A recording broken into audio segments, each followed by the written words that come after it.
Hey guys, doing another little video. First one doing it myself, which I'm excited for. I'm here at Barton Springs. It is the solstice. The sun's about to go down. It will be precise in a few hours. And in this video, I'm going to talk about the significance of solstices, as well as what's going on for this new moon and what's going on in the quarter ahead, so the next like 3 months after the solstice until the next equinox. So generally solstices speak to the power of astrology to talk about polarities and the dance between what appear to be opposites but are actually two forces interacting with each other. So this could be light and dark, or increase and decrease, or all the different polarities that are present within astrological archetypes. So we think about Aries and Libra, or Mars and Venus, or Saturn and the Moon, or Capricorn and Cancer. These are things that are expressed within astrology and spoken to, and their relationship is worked out through the archetypal symbolism. So the solstice is like the full moon of the year, where the light is at its strongest. And so we can think of this like this standstill point, which is what solstice means, where we're like peering down into the dark, where we know we're sort of like going to take a fall, but we can sort of like embrace this fullness of life. It's a chance to like, whoop. It's a chance to kind of like wed ourselves to whatever is like beautiful. And June and the summer solstice is traditionally a time where people would actually like choose to get married. And so we can think like, oh, what are we going to get married to, this year, or what are we like committing to, even if we don't exactly know what it is, and even if we might like get hurt in some sense along the way. Now this solstice is, or the solstice this year is taking place alongside a new moon, and this new moon is happening at the Vedic nakshatra of Ardra, which takes place in Gemini. If you look in the night sky, or if you could look in the night sky, the sun is still in front of the constellation of Gemini, and this nakshatra is right next to Betelgeuse, which is the armpit of Orion. And what's said about this is that Ardra is an earlier form of Shiva, and in this form he was a baby that didn't know his name, and they called him the Howler because he cried so much.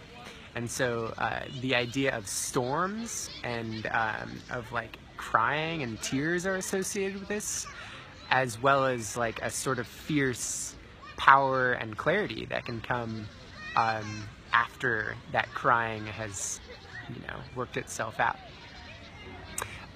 Other things that are going on this new moon is that Mercury is conjunct the sun, and right now Mercury is on the far point of the sun, and so it would go like the Earth, the sun, and then Mercury, and this is also considered to be like full moon phase of Mercury.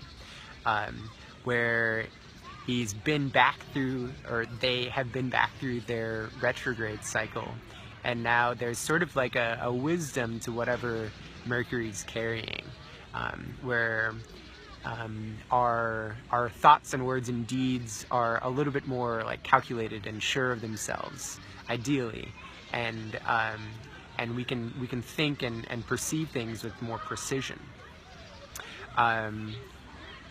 On top of that, we have Mars squaring Jupiter, and this is sort of like a tension and an interaction between this sort of like athletic, brave, masculine type of part of ourselves, and the more like wise, experienced, even like religious or spiritual part of ourselves. And so we can think of like an experienced warrior, or like some sort of like teacher figure that stands and holds space in a really strong way, or even going on an adventure, or going towards some like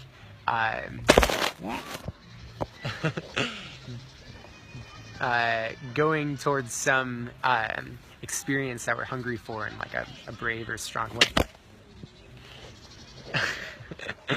Going towards some experience that we're hungry for in some brave or strong way. That's Mars and Jupiter. Yeah, Mars squaring Jupiter. This will just last for a few days.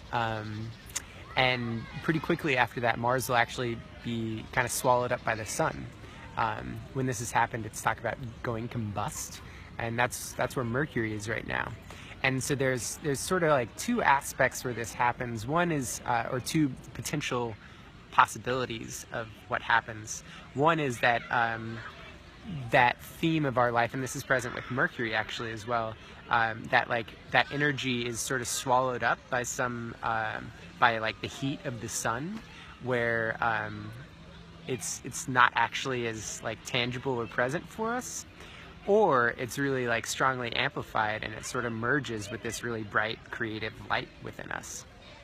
And so that that Martian athletic brave part of ourselves could either sort of get swallowed up, or it could be really strongly amplified, and sort of the choice is ours. This sort of leads directly into the full moon, which is going to be kind of intense actually. The sun will be conjunct Mars, which is already sort of like a fiery aspect. And then it'll be opposing Pluto. The moon will be conjunct Pluto at the full moon, and Pluto is the god of the underworld. And so there's this sort of like dark, cathartic sort of energy where things might be coming up that could have been suppressed or difficult to see. Pluto is associated with sort of like an explosive dark power, and so we might experience that sort of like intensity present at this full moon. And ideally we can sort of like roll with whatever punches, or even intentionally go into that intensity. With Mars opposing Pluto already, that could be a sort of like, you know, explosive misuse of power, or something like coming up from, you know, that from below that had been oppressed or suppressed in some way that is kind of like, you know, violent. But this could also speak to like sort of an intentional or brave confrontation with the shadow, or integration of some shadow dimension of ourselves, you know. This could be like some really great dancing or like artistic expression, and especially in some way that would be sort of like physical, or like could help us like really move a lot of energy. Yeah. Later this summer, Jupiter will also be squaring Pluto, and this will be like another really great opportunity to really dig into that shadow, into that darkness. Pluto brings like excess and opportunity and illumination. It brings teachers and pathways, and so we might get an opportunity to really dig up a lot of good stuff with the help of some Jupiterian figure. This is awesome.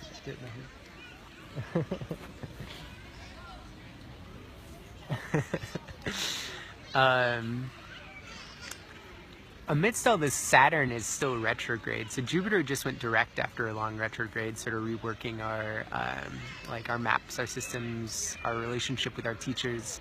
Saturn right now is reworking our relationship with the material world, our structures, our agreements, our commitments, our time and money management.